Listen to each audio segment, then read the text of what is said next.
네, 오늘 제목은 흩으시는 하나님, 흩으시는 하나님이라는 제목으로 말씀을 같이 생각해 보도록 하겠습니다. 아마 여기 계신 분들은 모두가 영어 때문에 마음고생을 해보신 경험이 있으실 거예요. 지금도 하시고 계시는 분도 계시고.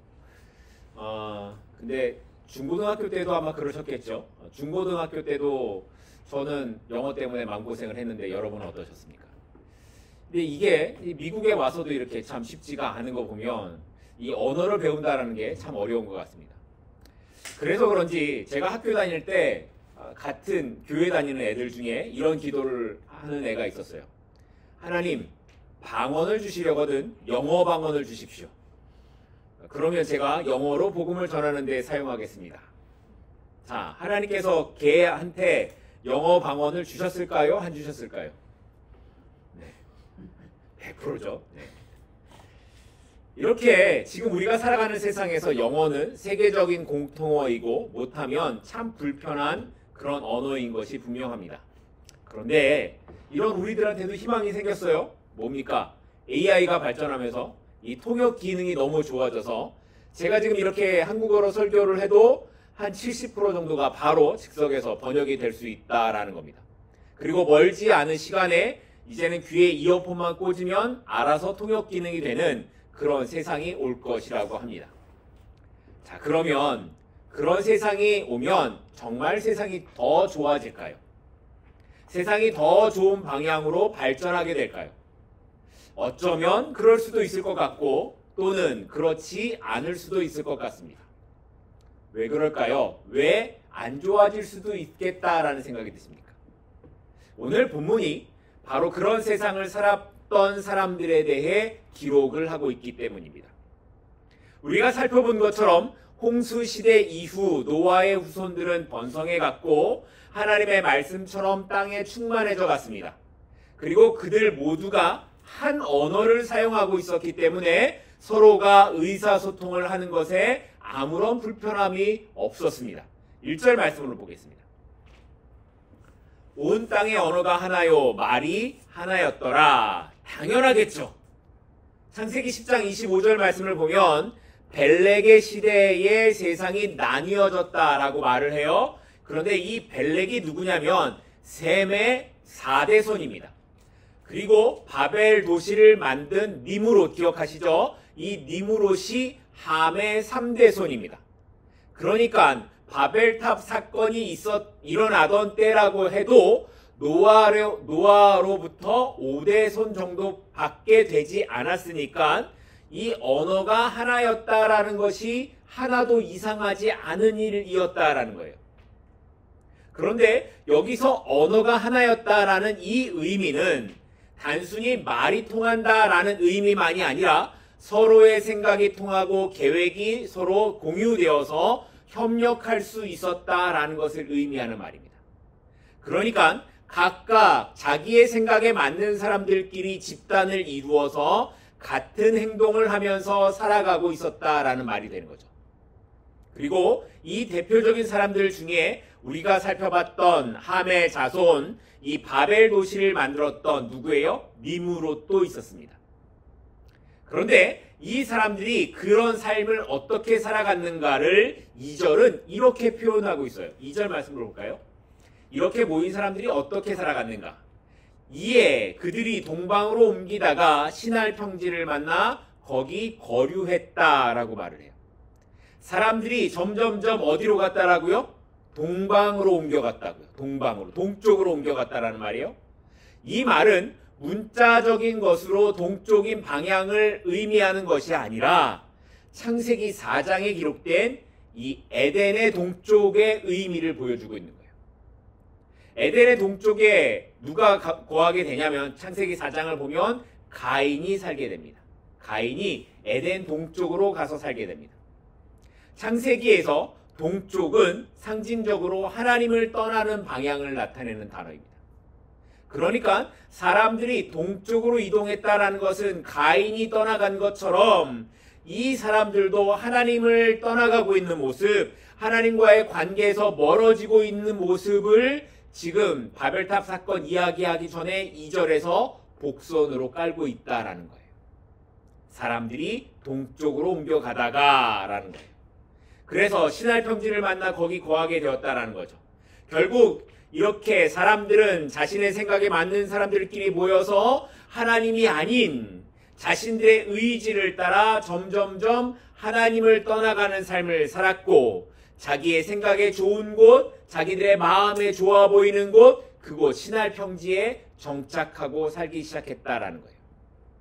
여기 신할이라는 곳은 티그리스 강과 유프라테스 강, 문명의 발상지라고 하는 거죠. 여기에 메소포타미아 지역, 지금으로 말하면 이라크 지역을 말합니다. 이 신할 지역에 머물러 살게 되었다라고 하는데, 이 신할이 나중에 수메르 문명과도 연결이 된다고 해요. 아무튼 이 신할이 어디 있는가 하는 건 중요한 것이 아니라 사람들이 자기의 생각에 좋은 곳을 찾아서 정착했다라는 이 의미가 중요한 거예요. 그러면 왜 사람들은 하나님을 떠나 자꾸 동쪽인 방향으로만 가고 있었을까요? 왜 하나님을 떠나는 방향으로 사람들이 가고 있었던 걸까요? 분명히 노아의 아들들의 후손들이에요. 노아의 아들들, 셈, 함, 야벳의 후손들이라면 이 사람들이 뭘 알고 있었어요? 어떤 역사적 사실? 홍수가 있었다라는 사실을 알고 있었을 거예요. 홍수의 심판에 대해서 알고 있었을 것이고, 하나님을 섬기는 삶을 살아야 된다는 걸 알고 있었을 거예요. 그럼에도 왜 사람들이 자꾸만 하나님을 떠나서 자기들의 생각대로 자기의 마음에 맞는 사람들끼리 자기의 방법을 찾아서 이렇게 동쪽으로 가고 있었을까요? 저는 이것의 중요한 이유 중에 하나가 바로 시간이라는 생각이 들었습니다. 처음부터 사람들이 이렇게 살진 않았을 거예요. 노아가 방주에 나와서 가장 먼저 한 것이 뭐였습니까? 하나님께 제단을 쌓는 거였습니다. 그렇게 처음에 사람들은 하나님을 두려워하는 마음이 있었고 하나님을 섬기는 마음이 있었을 겁니다. 그런데 우리가 살펴본 것처럼 시간이 지나자 노아가 술을 먹고 실수를 하죠. 그리고 시간이 더 지나서 노아가 죽고 아들들의 세대가 오고 그 다음 세대가 오고 이렇게 몇백 년의 시간이 흐르면서 사람들이 누구를 잊어요? 하나님을 잊는 거예요. 하나님. 홍수를 일으키셨던 하나님을 잊는 거예요. 하나님을 두려워하는 마음이 잊혀지기 시작하는 거예요. 그래서 하나님을 떠나가는 겁니다. 그런데 노아의 자손들만 그럴까요? 우리의 신앙도 그렇지 않습니까? 처음 하나님을 만났을 때 우리는 구원의 감격, 예배를 드리면서 흐르는 눈물, 이런 시간들이 여러분에게 있었을 겁니다. 그때는 우리의 삶의 모든 순간이 감사였고 하나님을 바라보면서 살아가는 것이 기쁨이라고 고백했었습니다. 근데 시간이 흘러가는 거예요. 그러면서 나의 일상의 삶이 젖어들고 세상의 바쁜 일들에 우리의 시간을 빼앗기다 보니 그 마음이 식어져 가는 겁니다. 시간이 흘러가면서 하나님을 향한 마음보다 내 힘으로 살아가기 위해 애쓰는 모습이 더 많아지고 내 뜻대로 뭔가를 해보겠다고 살아가는 모습이 더 많아지는 거예요. 그리고 이런 모습은 대부분 이 정도는 괜찮겠지라는 작은 타협에서부터 시작이 됩니다. 시간이 흐른다고 우리의 신앙이 저절로 유지되는 경우는 절대로 없습니다. 아니, 지금 살펴보는 것처럼 오히려 시간이 흐를수록 우리의 신앙은 약해질 수 있습니다. 그래서 사도 바울이 뭐라고 말해요? 나는 매일 죽는 싸움을 한다라고 말하는 거예요. 성도는 바로 그 싸움을 하는 거예요. 매일 죽어져가는 싸움, 그리고 오직 그리스도 안에서 다시 산다라고 고백하는 그런 싸움을 해야 된다라는 거예요. 주님, 나는 오늘도 십자가 앞에서 죽겠습니다. 내가 살아가는 건 오직 예수 그리스도로 인한 그 소망 때문에 살아갑니다라는 그 싸움이 우리 가운데 없다면 시간이 흘러가면서 우리도 노아의 후손처럼 동쪽으로 가는 삶을 살아갈 수밖에 없는 거예요.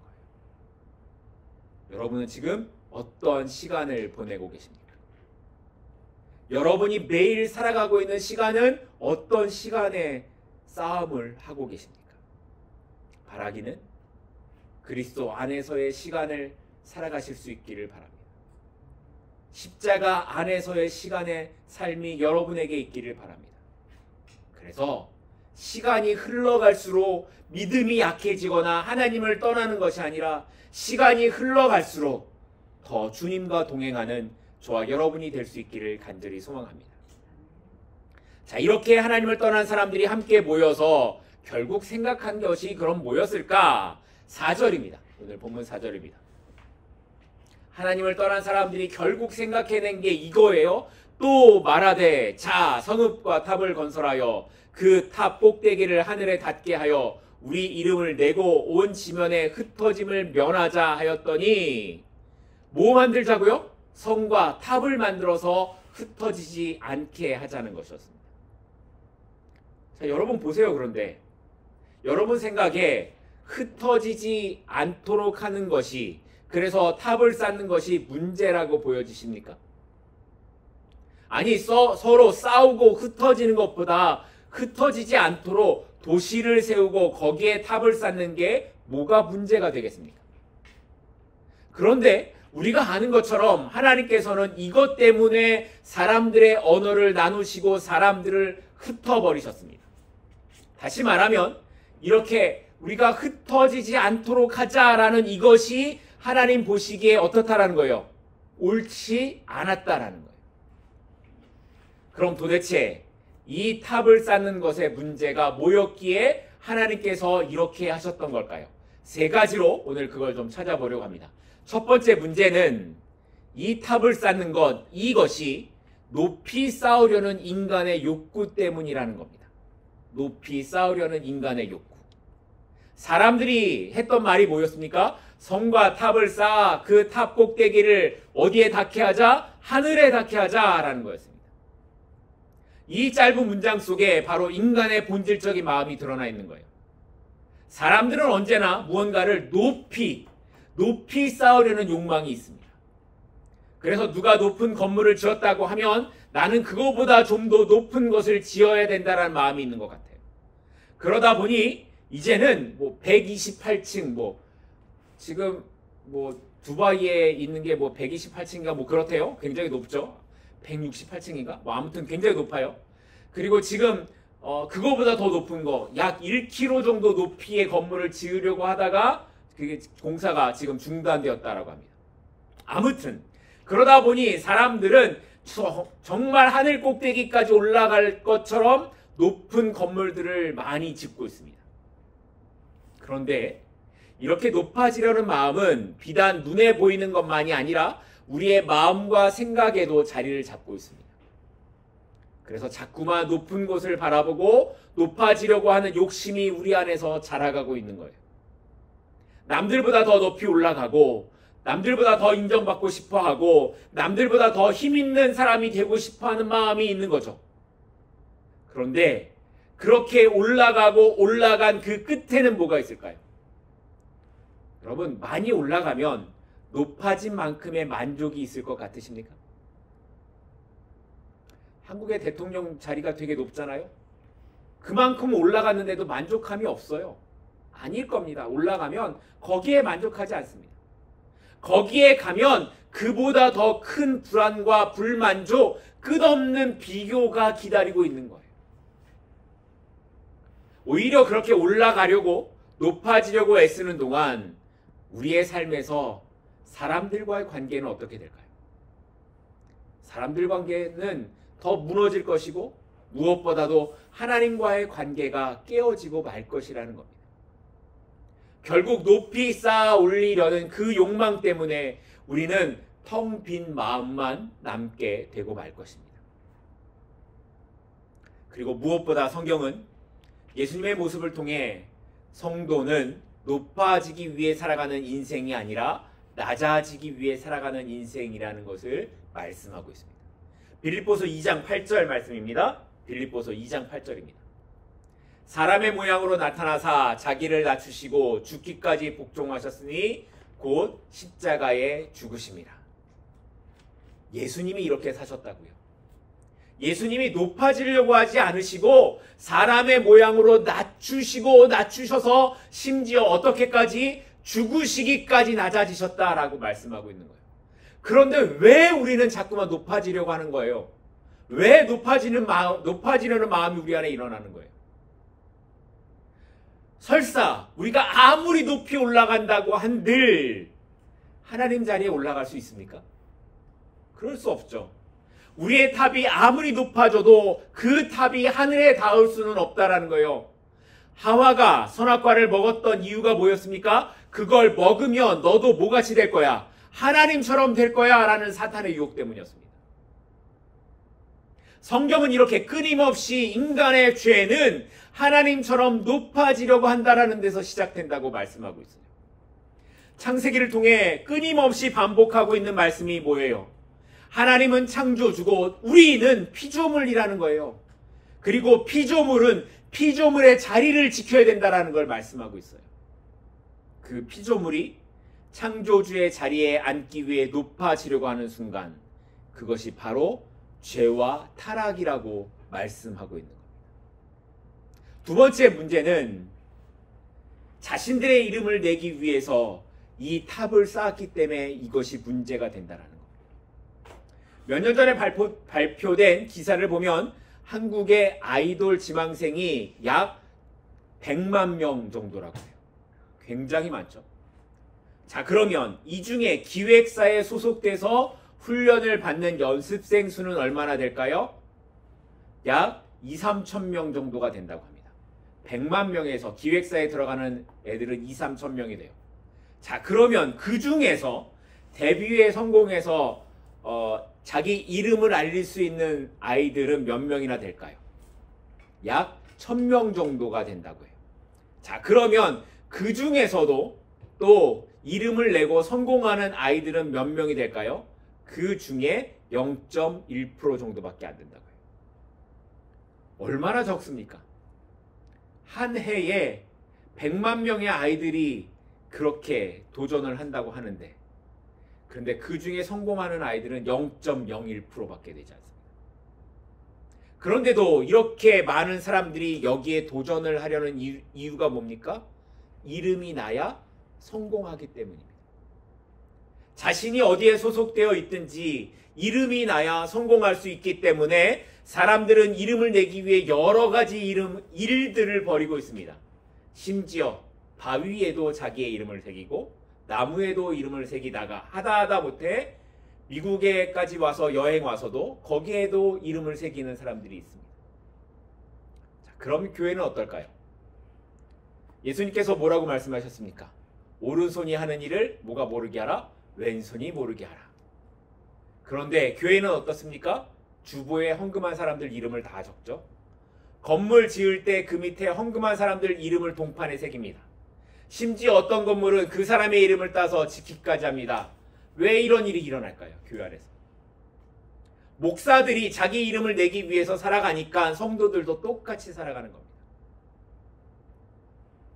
오른손이 하면 왼손은 그걸 더 부추기는 거예요. 옛날에 이런 말이 있습니다. 스타가 뭔지 아니? 스타의 의미.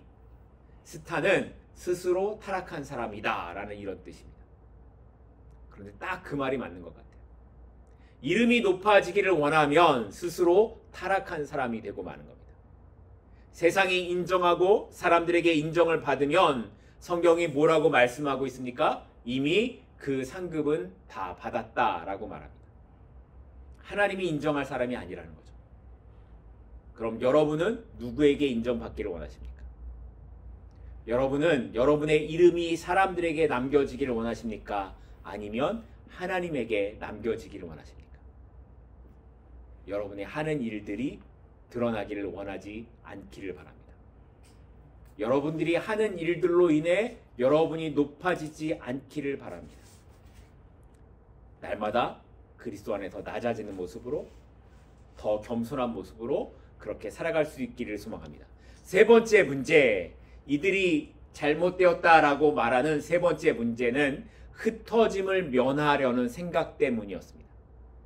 하나님께서 세상을 창조하신 후에 말씀하신 게 있죠. 인간에게 말씀하신 거 생육하고 번성하여 땅에 충만하라. 자, 그리고 노아 홍수 이후에도 똑같은 하나님의 말씀이 있습니다. 생육하고 번성하여 땅에 충만하라. 그러니까 이 말씀은 사람들이 온 땅에 충만하게 번져 나가는 것을 의미하는 말씀이었습니다. 그런데 사람들이 지금 어떻게 해요? 신할 평지에 모여서 뭐해요? 탑을 쌓아 뭐하자고요? 흩어짐을 면하자라고 말하고 있습니다. 그들은 흩어지는 것을 거부하고 한 곳에 모여서 살기를 원했습니다. 왜 그랬을까요? 그렇게 모여야 힘이 생기기 때문이었습니다. 그래서 니무롯과 같이 힘이 있는 사람과 함께 도시를 만들고 모여서 살려고 했던 겁니다. 하나님을 떠난 인간의 본질적인 마음은 불안입니다. 불안입니다.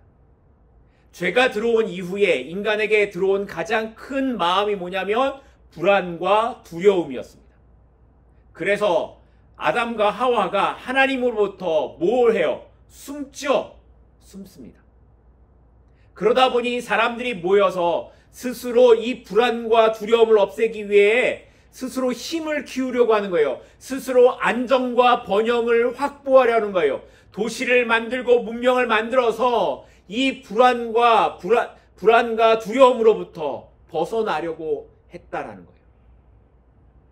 그러나 진정한 안전은 인간의 계획이 아니라 하나님의 뜻에 순종할 때 얻어질 수 있습니다. 우리가 모여서 힘을 키우고 뭔가를 한다고 어떤 대비책을 만들었다고 해서 불안과 두려움이 사라지지 않습니다. 여러분이 여러분의 삶을 뭔가 잘 계획하고 살아간다고 해도 여러분에게 끊임없는 불안은 찾아올 거예요. 그런데 성경은 그때 우리에게 말합니다. 우리에게 진정한 평안은 오직 예수 그리스도 안에 있을 때만 가능하다고 말씀합니다. 빌립보서 4장 6절부터 7절 말씀입니다. 빌립보서 4장 6절과 7절 말씀입니다. 아무것도 염려하지 말고 다만 모든 일에 기도와 간구로 너희 구할 것을 감사함으로 하나님께 아뢰라. 그리하면 모든 지각에 뛰어난 하나님의 평강이 그리스도 예수 안에서 너희 마음과 생각을 지키시리라. 하나님의 평강이 여러분을 지켜주신다고요. 하나님의 평강이 여러분의 생각을 지켜주신다고 말하고 있어요. 그러니 여러분의 안전을 어디에 두시겠습니까? 내가 계획하는 것과 내가 생각하는 것과 내가 준비하는 것에 여러분의 안전을 두시겠습니까? 아니면 하나님의 계획과 일하심 앞에 두시겠습니까?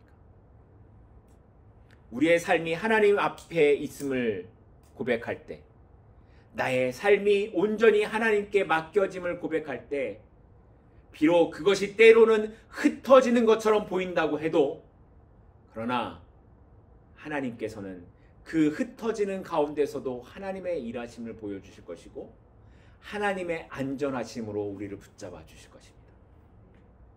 그러니 하나님을 믿고 바라보실 수 있는 우리의 삶이 되기를 바랍니다. 우리를 통해 하나님의 일하심이 나타나도록 그렇게 살아갈 수 있는 저와 여러분이 되기를 소망합니다. 자, 이렇게 사람들이 탑을 쌓아서 이제 하늘 꼭대기에 오르려고 하는 것을 보신 하나님께서 이제 반응하시는 장면이 5절부터 9절까지 나옵니다. 5절 말씀을 보겠습니다. 여호와께서 사람들이 건설하는 그 성읍과 탑을 보려고 어떻게 하셨다? 내려오셨다.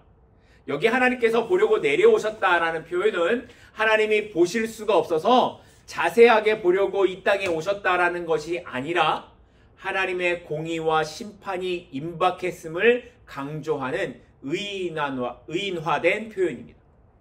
이 표현은 마치 인간의 눈이 보이지 않는 이 죄악을 세밀하게 살피듯이 하나님께서 사람들이 하고 있는 행동을 자세하게 보셨다라는 것을 표현하는 방법으로 이렇게 기록하고 있는 겁니다. 또한 이 표현은 인간과 하나님의 차이를 정확하게 보여주는 말씀이기도 했습니다. 보세요. 사람들은 자신들의 탑을 쌓아 하늘에 닿을 것이라고 믿고 아래서부터 위로 올라가고 있어요. 그런데 하나님은 어떻게 하세요? 하나님께서는 그들을 내려다보시는 분이라는 거예요. 내려다보기 위해 내려오시는 분이라는 거죠. 이렇게 사람의 한계와 하나님의 능력을 대비해 보여줌으로써 처음부터 인간의 모든 시도와 계획은 하나님의 다스림 안에 있었다라는 것을 보여주고 있는 말씀이라는 거예요. 사람은 쌓아서 올라가야만 가능한 것처럼 보여지지만 하나님은 이미 위에서부터 내려다보시는 분이라는 거죠. 이렇게 사람들이 하는 것을 보신 하나님께서 이런 말씀을 하십니다. 6절입니다. 여호와께서 이르시되 이 무리가 한 족속이요 언어도 하나이므로 이같이 시작하였으니 이후로는 그 하고자 하는 일을 막을 수 없으리로다. 여러분 좀 이상하지 않으세요? 이 말씀을 읽어보시면 이후로는 사람들이 하고자 하는 일을 막을 수 없다.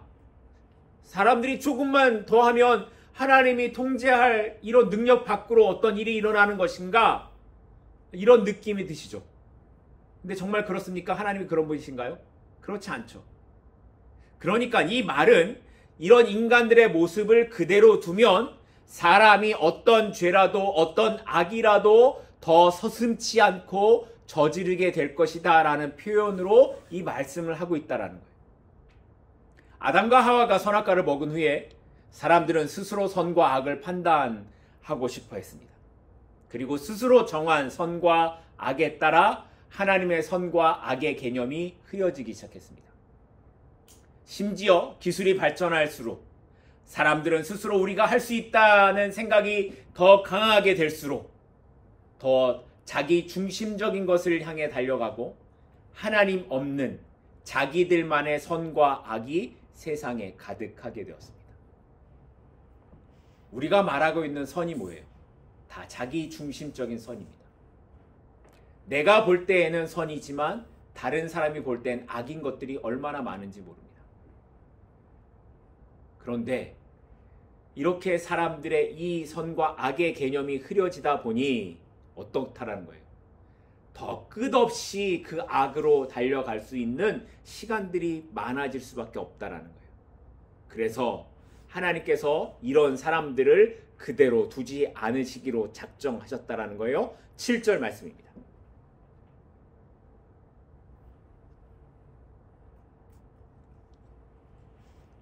7절 말씀입니다.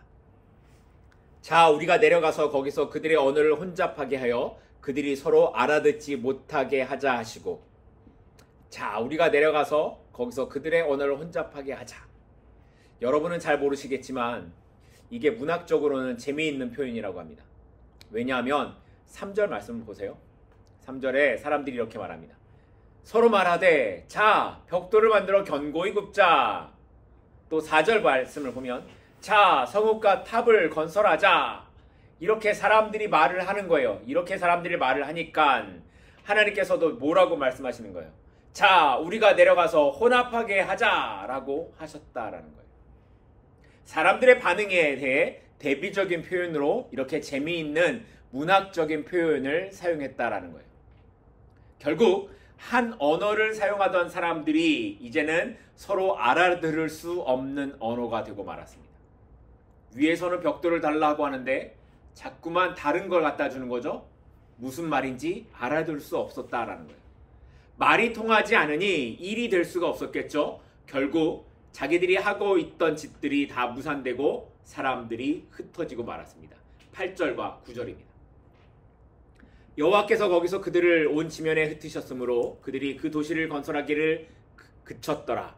그러므로 그 이름을 바벨이라 하니 이는 여호와께서 거기서 온 땅의 언어를 혼잡게 하셨음이라. 여호와께서 거기서 그들을 온 지면에 흩으셨더라. 자, 보세요. 8절 시작하면서 나오는 단어가 있고 9절 끝나면서 나오는 단어가 있어요. 반복하는 단어. 뭐죠? 흩으셨다라는 거예요.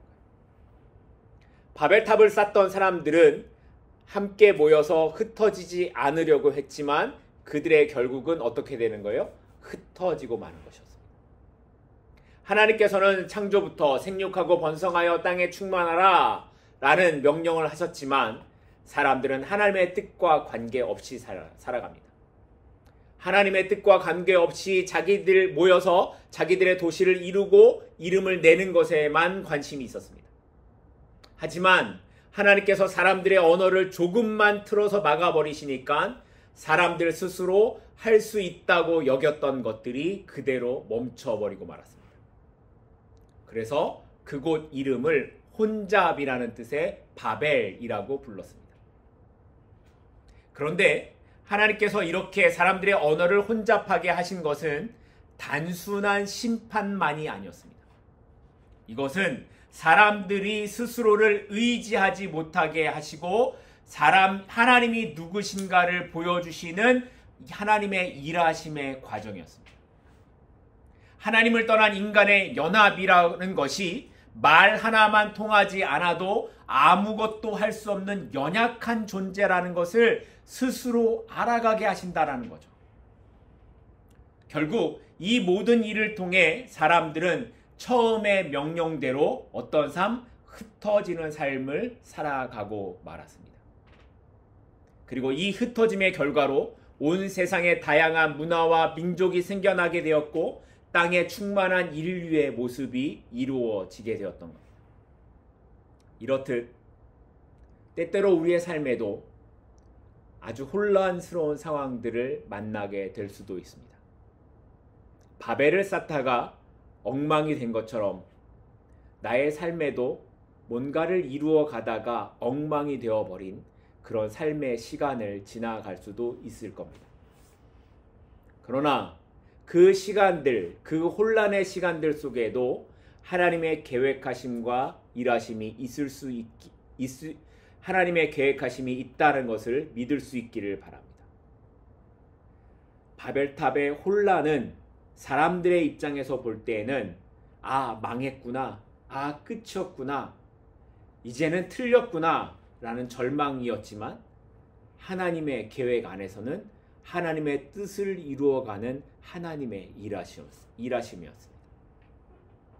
때때로 우리의 삶에 혼란의 시간이 두려울 수도 있겠지만 또 흩어졌던 사람들 속에서 익숙한 곳을 떠나는 것에 대한 두려움이 일어날 수도 있겠지만 결국 하나님께서 그 일을 주관하고 계시고 그 일을 이루시는 분이라는 사실 앞에서 하나님을 신뢰하는 저와 여러분이 될 수 있기를 바랍니다. 내가 볼 땐 흩으시는 것이지만, 내가 볼 땐 혼잡하게 되는 것이지만, 내가 볼 땐 망하는 것처럼 보이지만 하나님의 계획은 하나님의 일하심을 이루어가는 방법입니다. 그 일에 내가 지금 쓰임받고 있다면 우리 모두가 그 하나님을 신뢰하실 수 있기를 바랍니다. 하나님만을 신뢰하고 그럼에도 불구하고 여전히 나를 통해 일을 이루어 가시는 하나님을 믿으시고 오늘도 한 걸음씩 더 하나님과 동행하는 우리 모두가 되기를 간절히 소망하고 축복합니다. 기도하겠습니다.